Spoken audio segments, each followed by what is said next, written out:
വിശുദ്ധന്മാർക്കും കർത്താവായ യേശു ക്രിസ്തുവിൻ്റെ നിസ്തുല്യ നാമത്തിലുള്ള സ്നേഹവും ക്രിസ്തീയ വന്ദനവും അറിയിക്കുന്നു. പ്രത്യേകാൽ ലോകരാജ്യങ്ങളിലിരുന്ന് യൂട്യൂബ് ചാനൽ വഴി ഈ മീറ്റിംഗ് കേട്ടുകൊണ്ടിരിക്കുന്ന എല്ലാ അഭിഷക്തന്മാർക്കും കർത്താവിൻ്റെ നാമത്തിലുള്ള സ്നേഹ വന്ദനത്തെ അറിയിക്കുന്നു. ആമേൻ. ഇന്ന് പകൽക്കാലം അല്പനിമിഷം ധ്യാനിപ്പാൻ 92-ാമത്തെ സങ്കീർത്തനം 92 അതിൻ്റെ 12-ാമത്തെ വേദാംശത്തിലേക്ക് നിങ്ങളുടെ ശ്രദ്ധയെ തിരിക്കുന്നു. സങ്കീർത്തനം 92-ന്റെ 12-ാമത്തെ വാക്യം. നീതിമാൻ പന പോലെ തഴയ്ക്കും, ലെബാനോനിലെ ദേവദാരു പോലെ വളരും. സ്തോത്രം. വളരെ അനുഗ്രഹിക്കപ്പെട്ട ഒരു ദൂതാണ് ഈ ഞായറാഴ്ച പകലിൽ കർത്താവ് നൽകിയിരിക്കുന്നത്. ആമേൻ. വളരെ പ്രാർത്ഥനയോടെ നമുക്കായിരിക്കാം. നമ്മൾ ഉദ്ദേശിക്കുന്ന നീതിമാൻ എന്ന് പറയുന്നത് പള്ളി പണിയുന്നവനോ അവനായിരിക്കും നീതിമാൻ. ഇല്ലെങ്കിൽ നീതിമാൻ എന്ന് പറയുന്നത് ആമേൻ സ്തോത്രം പള്ളിക്കകത്ത് അല്ലെങ്കിൽ അതോട് ബന്ധത്തിൽ കാര്യങ്ങൾ ചെയ്യുന്ന വ്യക്തിയാണ് നീതിമാൻ എന്നാണ് നമ്മളെല്ലാം വിചാരിക്കുന്നത്.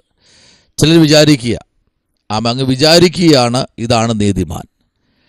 ദൈവപൈതലെ, ദൈവം ഏൽപ്പിക്കുന്ന കാര്യങ്ങൾ കൃത്യമായും ചെയ്ത് ദൈവഹിതത്തിനനുസരിച്ച് ജീവിതത്തെ മുൻപിലോട്ട് ക്രമീകരിക്കുന്ന ആമേൻ വ്യക്തികളെയാണ് ദൈവനീതിമാൻ എന്ന് പറയുന്നത്. സ്തോത്രം. Price the lord. ദൈവം ഏൽപ്പിക്കുന്ന കാര്യങ്ങൾ പിന്നെ ദൈവം ആമേൻ ഏൽപ്പിച്ചോ എന്ന് ചോദിച്ചു കഴിഞ്ഞാൽ ചിലപ്പോൾ ആമേൻ ഏൽപ്പിച്ചു കാണും എന്ന് പറയുന്നവർ. സ്തോത്രം. ഹല്ലേലൂയ. രക്തം ചെയ്യും.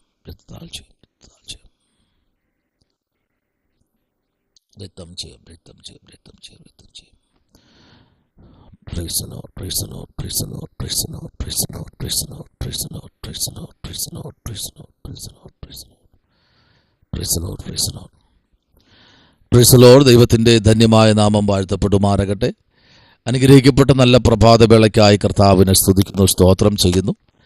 എന്നെ കേൾക്കുന്ന എല്ലാ അഭിഷക്തന്മാർക്കും കർത്താവിൻ്റെ നാമത്തിൽ സ്നേഹവന്ദനത്തെ അറിയിക്കുന്നു. പ്രത്യേകാൽ യൂട്യൂബ് ചാനൽ വഴി ലോക രാജ്യങ്ങളിലിരുന്ന് ഈ സന്ദേശം കേൾക്കുന്ന എല്ലാ അഭിഷക്തന്മാർക്കും കർത്താവിൻ്റെ നാമത്തിലുള്ള സ്നേഹ വന്ദനത്തെ അറിയിക്കുന്നു. ഇന്ന് പകലിൽ ആമേൻ സ്തോത്രം അല്പനിമിഷം ധ്യാനിപ്പാൻ 92-ാമത്തെ സങ്കീർത്തനം അതിൻ്റെ 12-ാമത്തെ വാക്യം.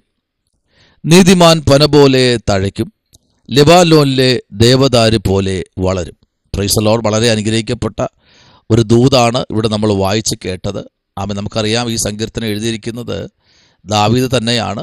ആമേൻ സ്തോത്രം. വേറെ ആരുമല്ല എഴുതിയിരിക്കുന്നത്, നമുക്ക് കാണാൻ കഴിയും. ആമേൻ. അപ്പോൾ നോക്കൂ, ഈ സങ്കീർത്തനം 1-ാമത്തെ സങ്കീർത്തനം മുതൽ നമ്മൾ പഠിക്കുമ്പോൾ അവിടെ നമുക്ക് കാണാൻ കഴിയുന്നത് 1-ാം സങ്കീർത്തനം 3-ാമത്തെ വാക്യത്തിൽ പറയുന്നത് ഇങ്ങനെയാണ്: അവൻ ആറ്റിരകത്ത് നട്ടിരിക്കുന്നതും തക്ക കാലത്ത് ഫലം കായ്ക്കുന്നതും ഇല വാടാത്തതുമായ വൃക്ഷം പോലെ ഇരിക്കും. അവൻ ചെയ്യുന്നതൊക്കെയും സാധിക്കും. ആരാ? നീതിമാൻ ചെയ്യുന്നതൊക്കെയും സാധിക്കും. ആമേൻ. ദൈവത്തിൻ്റെ സന്നിധിയിൽ ആമേൻ നീതിമാനായിരിക്കുന്ന പ്രൈസ് ദി ലോർഡ്. ആമേൻ. യോബിനെ കുറിച്ച് കർത്താവ് പറഞ്ഞു, അവൻ ആരാ? നിഷ്കളങ്കനും നീതിമാനും. Praise the lord. ദൈവം പറയണം നീ നീതിമാനാണോ എന്ന്. അല്ലാതെ ഒരു മനുഷ്യൻ പറഞ്ഞതുകൊണ്ട് ഒരു വ്യക്തി നീതീകരിക്കപ്പെടുന്നില്ല. ദൈവം ആമേൻ പറയണം നീ നീതിമാനാണോ നീതിമാനല്ലയോ എന്ന്. സ്തോത്രം. ആമേൻ. അതെങ്ങനെ അറിയാൻ പറ്റും? ഒരു വൃക്ഷത്തെ ഫലങ്ങൾ കൊണ്ട് തിരിച്ചറിയാൻ പറ്റും. ഉറപ്പായിട്ടും ഒരു മനുഷ്യന്റെ ജീവിതത്തിനകത്ത് ആമേൻ ദൈവം കൊടുത്തിരിക്കുന്ന അല്ലെങ്കിൽ നൽകിയിരിക്കുന്ന ആമേൻ ദൈവത്തിൻ്റെ ഒത്തിരി നിയോഗങ്ങൾ ഓരോ വ്യക്തികളുടെ മേലും ഉണ്ട്. സ്തോത്രം. ആമേൻ. ദാവീദിനെ കർത്താവ് എടുത്തത് ദൈവത്തിൻ്റെ ഹിതം ചെയ്യുവാനാ. സ്തോത്രം. Price the Lord. വേദപുസ്തകത്തിൽ അനേകരെ നമുക്ക് കാണാൻ കഴിയും ദൈവത്തിൻ്റെ ഹിതം ചെയ്യുന്നവർ. ആമേൻ. ഇപ്പം നോഹയെ കുറിച്ച് പഠിക്കുമ്പോൾ നോഹയ്ക്ക് യഹോവയുടെ കൃപ ലഭിച്ചു. എന്താ? ദൈവത്തിൻ്റെ ദൗത്യം ചെയ്യാനാ. നോഹ ആ തലമുറയിൽ ആരായിരുന്നു? നീതിമാനായിരുന്നു. നോഹ ആരാ? നീതിമാൻ. ഇപ്പോൾ നോഹ ആ തലമുറയിൽ നീതിമാനായിരിക്കുമ്പോൾ ഇന്ന് പകൽക്കാലം എന്നെ കേൾക്കുന്ന ദൈവപൈതലേ, ദൈവത്തിൻ്റെ പ്രവൃത്തി അതിശക്തമായി വെളിപ്പെടുമ്പോൾ ദൈവിക മഹത്വം അതിനകത്ത് വെളിപ്പെടുമ്പോൾ, ദൈവം നമ്മെ ഏൽപ്പിച്ചിരിക്കുന്ന ദൗത്യങ്ങൾ അതിശക്തമായി നാം ചെയ്യാൻ തയ്യാറാകുമ്പോൾ, കർത്താവ് തലമുറകളിൽ ദൈവപ്രവൃത്തി അയക്കും. Praise the lord. ആമേൻ. നോഹ ദൈവത്തിൻ്റെ വായിന്ന് വന്ന വാക്കുകൾ കേട്ട്, സ്തോത്രം, ആമേൻ, നോഹയെ ദൈവം ഉയർത്തുവാനിടയായി. സ്തോത്രം. Price the Lord.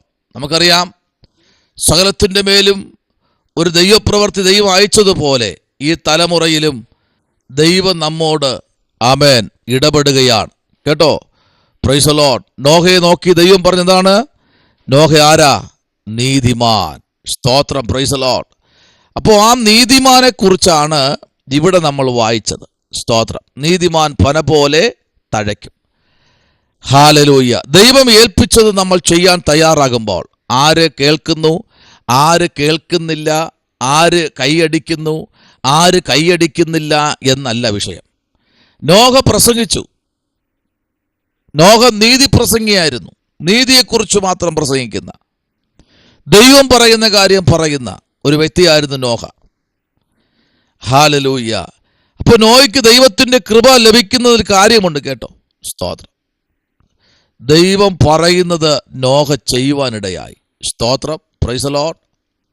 അപ്പോൾ ദൈവം ചെയ്യുന്ന കാര്യം, ദൈവം പറയുന്ന കാര്യം നോഹ ചെയ്യുവാൻ തയ്യാറായപ്പോൾ ദൈവപ്രവൃത്തി സ്തോത്രം നോഹയുടെ മേൽ വെളിപ്പെടുവാൻ ഇടയായി. Price the Lord. എന്നാൽ ഇന്ന് പകൽക്കാലം നോക്കൂ.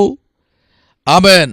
ആ ഉൽപ്പത്തി പുസ്തകം 6-ാമത്തെ അധ്യായത്തിൻ്റെ 8-ാമത്തെ വാക്യം പറയുന്നു, എന്നാൽ നോഹയ്ക്ക് യഹോവയുടെ കൃപ ലഭിച്ചു. ഹല്ലേലൂയ. നോഹയ്ക്ക് ദൈവം എന്ത് ചെയ്തു? ദൈവത്തിൻ്റെ കൃപ കൊടുത്തു. Price the Lord. ഒത്തിരി പേര് വഷളന്മാരായി തീർന്നപ്പോൾ, ഒത്തിരി പേർ ലോകത്തിൻ്റെ മോഹങ്ങൾക്ക് വേണ്ടി ഒഴുകിപ്പോയപ്പോൾ, ആ തലമുറയിൽ നോഹയെ ദൈവം നീതിമാനായി കണക്കിട്ടു. സ്തോത്രം. അപ്പോൾ ദൈവം ഒരുത്തനെ നീതിമാനാക്കിയാൽ, ദൈവം ഒരുത്തനെ നീതിയിലേക്ക് നടത്തിയാൽ, അതിനകത്ത് ആർക്കും ഒന്നും ചെയ്യാൻ കഴിയില്ല. സ്തോത്രം. ഹല്ലേലൂയ. നോക്കൂ ദൈവവൈതലേ, പരിശുദ്ധാത്മാവിൻ്റെ നിറവിൽ നിന്നുകൊണ്ട് ദൈവം ഏൽപ്പിച്ച കാര്യങ്ങൾ അതിശക്തമായി നാം ചെയ്യാൻ തയ്യാറായാൽ, യഹോവ തന്നോട് കൽപ്പിച്ചതുപോലെ ഒക്കെയും നോഹ ചെയ്തു. ഭൂമിയിൽ ജലപ്രളയം ഉണ്ടായപ്പോൾ നോഹയ്ക്ക് 600 വയസ്സായിരുന്നു. സ്തോത്രം. Price the Lord. 600 വയസ്സായിരിക്കുന്ന ഈ നോഹയുടെ ജീവിതത്തിനകത്ത് ആമേൻ ദൈവം ചെയ്യാൻ പറഞ്ഞത് ആ പ്രായത്തിൽ ചെയ്യുവാൻ നോഹ തയ്യാറായപ്പോൾ, നോഹ എന്ത് ചെയ്യുന്നറിയാമോ? ദൈവം നീതിമാനായി കണക്കിട്ടു. സ്തോത്രം. അങ്ങനെയെങ്കിൽ ഇന്ന് ഈ വിശുദ്ധമായ ആമേൻ പകൽ ആരാധനയ്ക്ക് പോകുന്ന പ്രിയപ്പെട്ടവരെ, നിങ്ങളെ നോക്കി സ്വർഗം പറയുന്നു, ഹല്ലേലൂയ, നിങ്ങൾ ചെയ്യുന്നതൊക്കെയും കാണുന്ന ഒരു ദൈവമുണ്ട്. സ്തോത്രം. Price the lord. ഹല്ലേലൂയ. എന്നാൽ നീതിമാൻ പന പോലെ തഴയ്ക്കും, ലെബാനോനിലെ ദേവദാരു പോലെ വളരും. Price the lord. ഹല്ലേലൂയ. ആമേൻ. ഇന്ന് പകൽക്കാലം ഈ വിശുദ്ധമായ ദിവസം ദൈവപൈതലേ, ദൈവം നിന്നെ മാനിക്കുന്ന ദിവസങ്ങൾ ആസന്നമായിട്ടുണ്ട്. ഹല്ലേലൂയ. ആമേൻ. സ്തോത്രം. ദൈവത്തിൻ്റെ പ്രവൃത്തി അതിശക്തമായി വെളിപ്പെടുമ്പോൾ, ആമേൻ, ഇന്ന് പകൽക്കാലം പറയട്ടെ, ദൈവം വളർത്തിയതിനെ ആമേൻ സ്തോത്രം വെട്ടുവാൻ ഒരു വ്യക്തിയും ദൈവം അനുവദിക്കത്തില്ല. കണ്ടോ, അവൻ ആറ്റരുകത്ത് നട്ടിരിക്കുന്നതും തക്കകാലത്ത് ഫലം കായ്ക്കുന്നതും ഇല വാടാത്തതുമായ വൃക്ഷം പോലെ ഇരിക്കും. അവൻ ചെയ്യുന്നതൊക്കെയും സാധിക്കും. നീതിമാൻ പന പോലെ തഴയ്ക്കും, ലെബാനോനിലെ ദേവദാരു പോലെ വളരും. ദൈവപൈതലേ, ഈ 2 അധ്യായങ്ങളും നമ്മൾ ശരിക്ക് പഠിക്കുമ്പോൾ, ദൈവത്തിൻ്റെ വലിയ മഹത്വം നിറഞ്ഞു നിൽക്കുന്ന ഈ അധ്യായങ്ങളിലേക്ക് നമ്മൾ പ്രവേശിക്കുമ്പോൾ തന്നെ ഒരാത്മാവിൻ്റെ നിയോഗം നമ്മളുടെ മേൽ വെളിപ്പെടും. Praise the lord. ഹല്ലേലൂയ. സ്തോത്രം. ഇവിടെ 52-ാം സങ്കീർത്തനം അതിൻ്റെ 8-ാമത്തെ വാക്യത്തിൽ ഇങ്ങനെ ആമേൻ ആമേൻ പണ്ഡിതൻ വിളിച്ചു പറയുന്നു, ഞാനോ ദൈവത്തിൻ്റെ ആലയത്തിൽ തഴച്ചിരിക്കുന്ന ഒലിവൃക്ഷം പോലെയാകുന്നു. ഞാൻ ദൈവത്തിൻ്റെ ദയയിൽ എന്നും എന്നേക്കും ആശ്രയിക്കുന്നു.